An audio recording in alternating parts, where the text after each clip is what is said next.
Hello दोस्तों, कैसे हैं आप सभी का स्वागत है मैथ स्टडी में।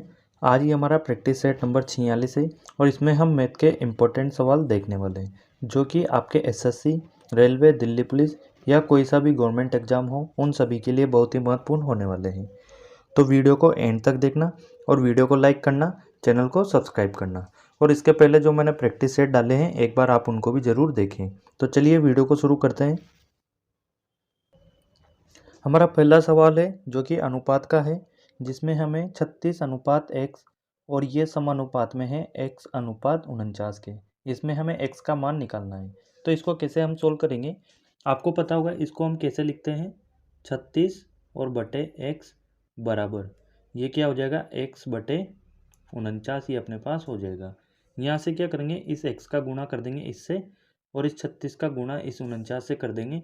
तो ये क्या आ जाएगा अपने पास, x² बराबर 36 गुणा 49 ही अपने पास आ जाएगा। यहाँ से x का मान क्या आ जाएगा, अंडर रूट हो जाएगा इधर 36 और गुणा 49। x बराबर क्या आ जाएगा, इस 36 का तो 6, 49 का 7। तो ये क्या आ गया, x का मान अपने पास 6 × 7 बराबर 42। तो अपने पास ऑप्शन नंबर ए इसका सही जवाब आ गया 42। अब देखते हैं अपना अगला सवाल, सवाल नंबर 2। दूसरा सवाल है 16 और 40 दो संख्याएं, इनका हमें तृतीय अनुपात बताना है। तो आपको पता होगा तृतीय अनुपात जो होता है वो क्या होता है, ये है अपने पास b² और बटे a। यहाँ पर b और a क्या है, जो पहली संख्या है ये तो a है और दूसरी संख्या b है।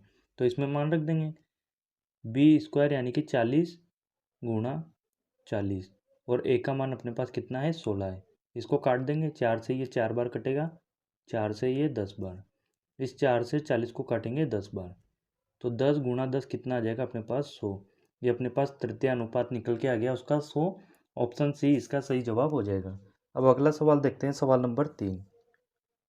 सवाल नंबर 3 है अपने पास, सीता ने किसी परीक्षा में 20% अंक प्राप्त किए और वह 72 अंक से फेल हो गई। यदि परीक्षा का उत्तीर्णांक 30% हो तो परीक्षा का कुल पूर्णांक क्या होगा, यह हमें निकालना है। अब क्या हुआ, उसको 20% अंक मिले हैं, यानी कि ये उसको 20% अंक मिल गए और वो 72 अंक से फेल हो गई। अगर उसको 72 अंक और मिल जाती तो वो पास हो जाती, और पास के लिए उत्तीर्णांक कितना है, 30%। तो इसको बराबर कर देंगे हम 30% की। और यहाँ से हम देख रहे हैं 20% और ये 30% है, तो 20% इधर माइनस होंगे तो ये कितना आ जाएगा, 10% और बराबर हो जाएगा 72। हमें क्या निकालना है, परीक्षा का कुल पूर्णांक। कुल पूर्णांक कितना होता है, 100% होता है।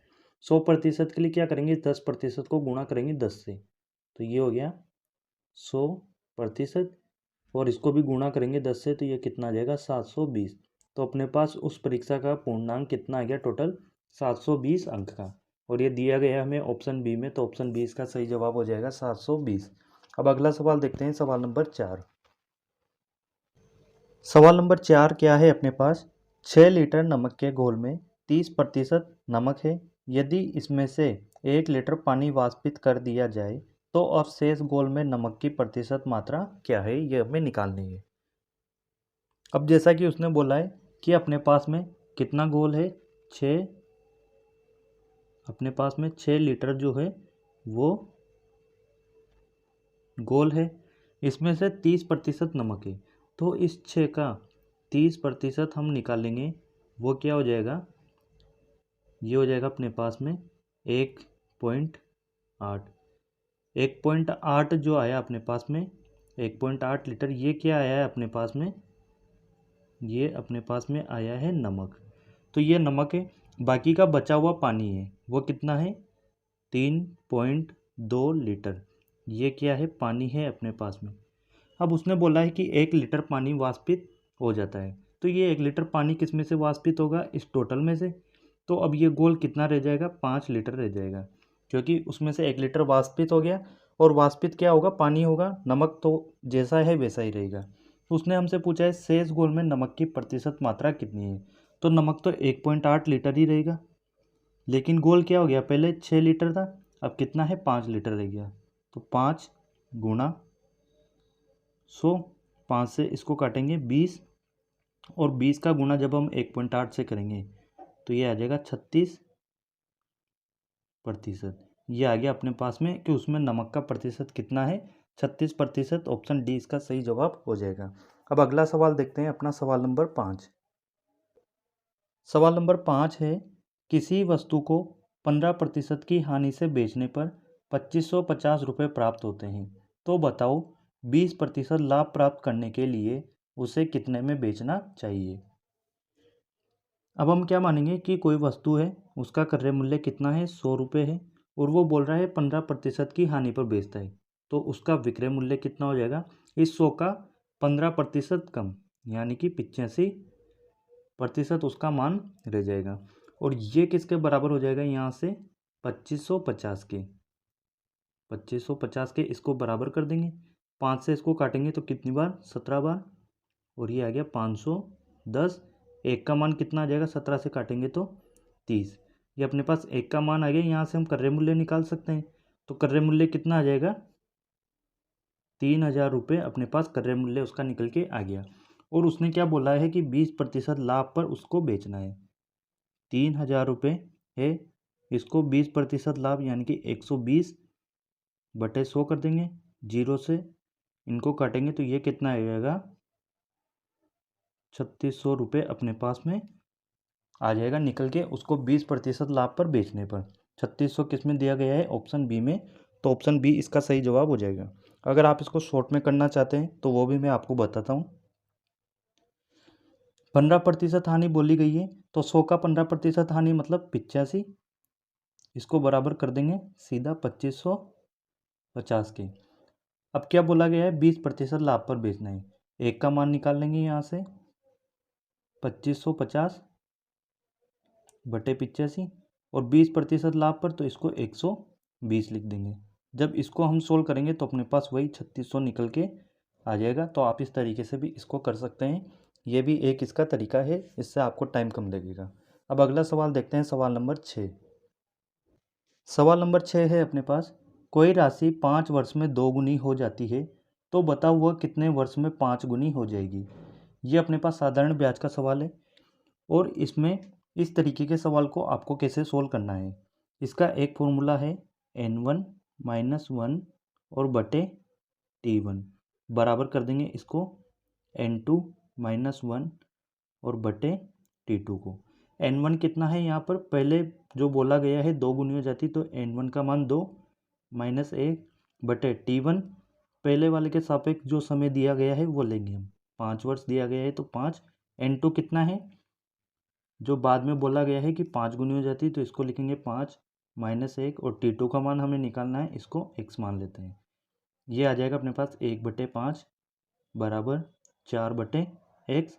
यहाँ से इसको सोल्व करेंगे तो x बराबर अपने पास कितना आ जाएगा, 20 वर्ष। ये आ गया अपने पास में उसका टाइम निकल के कि 20 वर्ष में वह 5 गुनी हो जाएगी। तो ये दिया गया हमें ऑप्शन सी में, सी इसका सही जवाब हो जाएगा। अब सवाल नंबर 7 देखते हैं। सवाल नंबर 7 है, 6000 रुपये का 10% चक्रवृद्धि ब्याज की दर से 2.5 वर्ष का चक्रवृद्धि ब्याज क्या होगा, ये हमें निकालना है। अब समय दिया गया है 2.5 वर्ष और चक्रवृद्धि ब्याज का सवाल है, तो इसको आप एक तरीके से करिए कि पहले साल का मान लेते हैं हम, ये फर्स्ट साल का है, और ये सेकंड, और ये थर्ड। निकालना हमें 2.5 वर्ष का है, लेकिन इसको 3 वर्ष का पहले निकालेंगे, फिर उसके बाद में इसको 2.5 वर्ष का निकालेंगे। अब 6000 रुपये है, इस 6000 रुपये पर 10% से कितना रुपये आएगा, 10% जब इसको सोल्व करेंगे तो ये आ गया 600, यानी कि जो तीनों वर्ष है इसमें इसका ब्याज कितना हो जाएगा, 600 रुपये हर वर्ष में। 600 इसमें हो जाएगा और 600 इसमें हो जाएगा। अब आगे क्या करना है कि 600 रुपये तो सबने ले लिए ब्याज इससे 6000 रुपये का। अब जो सेकंड वाला है और जो थर्ड वाला है, ये इस फर्स्ट वाले से भी इस पे ब्याज लेंगे इस 600 रुपये का, तो वापस से 600 रुपये, और इसका 10% के हिसाब से कितना ब्याज हो जाएगा, ये हो गया 60 रुपये। ये 60 रुपये इसको भी मिलेंगे और इसको भी मिलेंगे। ये हो गया दूसरे बार का। अब आगे क्या होगा कि जो ये थर्ड वाला है ये इस सेकंड वाले से बोलेगा कि मुझे इस 600 रुपये पर भी ब्याज चाहिए और इस 60 रुपये पर भी ब्याज चाहिए। तो ये क्या हो जाएगा, इस 600 रुपये पर तो वापस 60 रुपये मिलेगा और इस 60 रुपये पर कितना मिलेगा, 60 पर 10% कितना हो जाएगा, इसको गुणा कर देंगे हम तो ये आ गया 6 रुपये, यानी कि 6 रुपये इसको मिलेंगे। अब इनको ऐड कर लेंगे। फर्स्ट वाला तो हमें पूरा लेना है तो इसका तो कितना काउंट हो जाएगा, 600 रुपये। दूसरा साल भी पूरा लेना है तो इसको भी दोनों लेंगे। और थर्ड वाला जो है उसमें हमें आधा निकालना है, तभी ये जाके 2.5 वर्ष का होगा।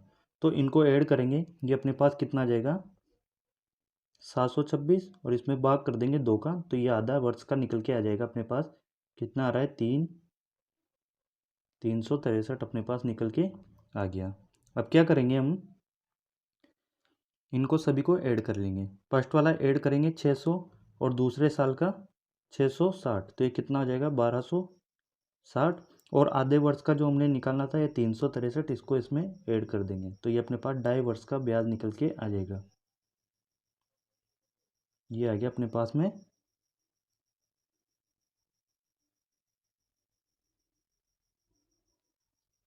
इसको जब हम ऐड करेंगे तो ये अपने पास निकल के आ जाएगा पूरा उसका 2.5 साल का ब्याज।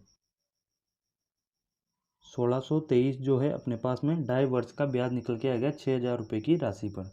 ये दिया गया है ऑप्शन बी में, तो ऑप्शन बी सही जवाब हो जाएगा इसका। अब अगला सवाल देखते हैं, सवाल नंबर 8। सवाल नंबर 8 है, कुमार तथा दीपक एक व्यापार में साझेदार हैं। कुमार ने 5,000 रुपये 5 माह के लिए तथा दीपक ने 6,000 रुपये 6 माह के लिए व्यापार में लगाए। वर्ष के अंत में 610 रुपये के कुल लाभ में से दीपक को क्या मिलेगा। अब इसमें दो साझेदार है, कौन है, एक तो कुमार है, इसको हम के लिख देते हैं, और दीपक है, इसको डी लिख देते हैं। कुमार कितना लगाता है, 5,000 रुपये, और कितने टाइम के लिए, 5 महीने के लिए। दीपक कितना, 6,000 रुपये, और कितने महीने के लिए, 6 महीने के लिए। ये तो क्या है अपने पास में उनका निवेश का रेशो है, इन्वेस्टमेंट, और ये क्या है, टाइम है उनका, समय। तो इनमें से देख लेंगे, ये अनुपात है, जो कट रहा है उसको काट देंगे, 3 जीरो से 3 जीरो काट देंगे तो ये क्या आ जाएगा, 25, और ये क्या आ जाएगा, 36। ये अपने पास क्या निकल के आया, उनके प्रॉफिट का रेशो, उनके लाभ का। और अनुपात में इनका लाभ कितना है, इनको जब हम ऐड करेंगे तो ये आ जाएगा 61 रेशो। और ये किसके बराबर होगा, जो उसने दिया गया है वर्ष के अंत में लाभ कितना, 610 रुपये का होता है।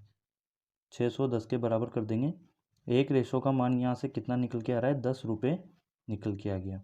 हमसे क्या पूछा गया है कि कुल लाभ में से दीपक को क्या मिलेगा। तो दीपक का अनुपात कितना है अपने पास, ये है 36 रेशो। एक रेशो बराबर 10 है तो 36 रेशो बराबर कितना हो जाएगा, इसको गुणा कर देंगे 10 से, ये आ जाएगा 360 रुपये उसका लाभ हो जाएगा इसमें से।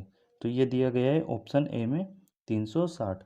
अगर हमसे पूछता है कि कुमार का लाभ कितना है तो इसका 25 रेशो है, तो ये कितना आ जाता है, 25 गुणा 10, 250 रुपये उसमें कुमार का हिस्सा आ जाता। अब देखते हैं अगला सवाल, सवाल नंबर 9।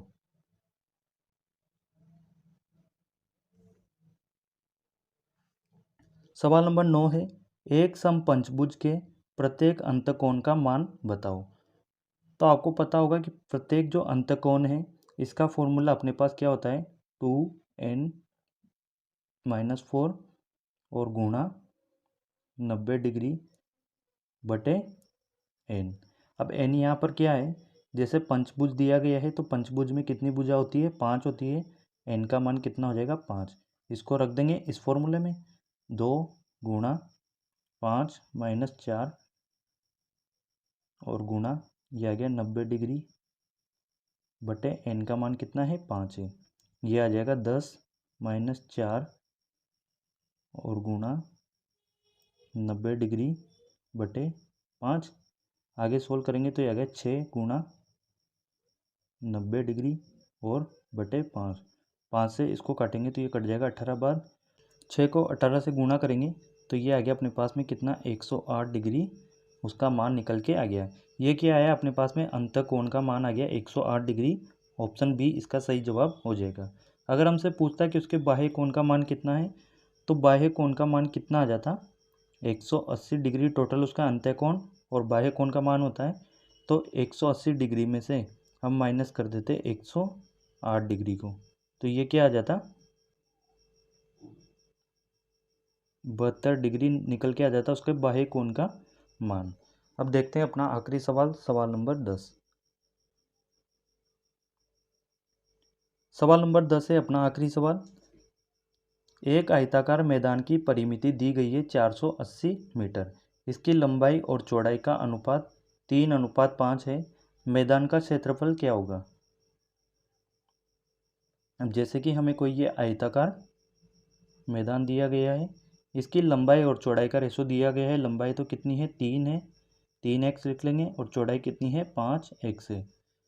वैसे देने में तो ये अनुपात थोड़ा गलत है क्योंकि लंबाई ज़्यादा होनी चाहिए और चौड़ाई कम होनी चाहिए, लेकिन अब क्वेश्चन में दिया गया है तो इसको सोल्व करते हैं। परिमिति दी गई है, परिमिति क्या होता है परिमाप, और आयत का परिमाप क्या होता है 2 गुणा लंबाई प्लस चौड़ाई, लंबाई और प्लस उसकी चौड़ाई बराबर उसके जो परिमाप होगा उसके बराबर हो जाएगी। परिमाप कितना है उसका 480। 2 लंबाई कितनी है यहाँ पे 3x और चौड़ाई कितनी है उसकी 5x, इसको बराबर कर देंगे 480 के।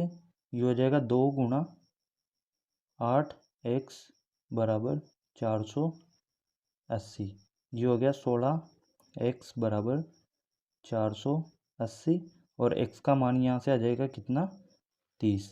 x का मान अपने पास 30 आ गया, तो उसकी लंबाई कितनी हो जाएगी, लंबाई 3x थी तो 3 गुणा 30, ये आ गया अपने पास 90 मीटर उसकी लंबाई, और उसकी चौड़ाई क्या हो जाएगी, चौड़ाई 5x दी हुई है, x की जगह मान रखेंगे 30, तो ये कितना आ गया 150 मीटर उसकी चौड़ाई निकल के आ गई। अब हमें मैदान का क्षेत्रफल निकालना है, तो इसका मैदान का क्षेत्रफल जो होता है वो क्या होता है, लंबाई गुणा उसकी चौड़ाई, इसमें मान रख देंगे। लंबाई कितनी है अपने पास में 90, और गुणा चौड़ाई कितनी है 150। इसको जब हम गुणा करेंगे 9 × 15 1 हो जाएंगे 135, और ये 2 जीरो 13,500 मीटर स्क्वायर इसका अपने पास में क्षेत्रफल निकल के आ जाएगा, और ये दिया गया है ऑप्शन सी में, तो सी इसका सही जवाब हो जाएगा। तो ये थे अपने 10 सवाल। वीडियो अगर अच्छी लगी हो तो वीडियो को लाइक करना और चैनल को सब्सक्राइब करना, और पिछले वाले जो प्रैक्टिस सेट डाले हैं उनको भी आप एक बार ज़रूर देखिए।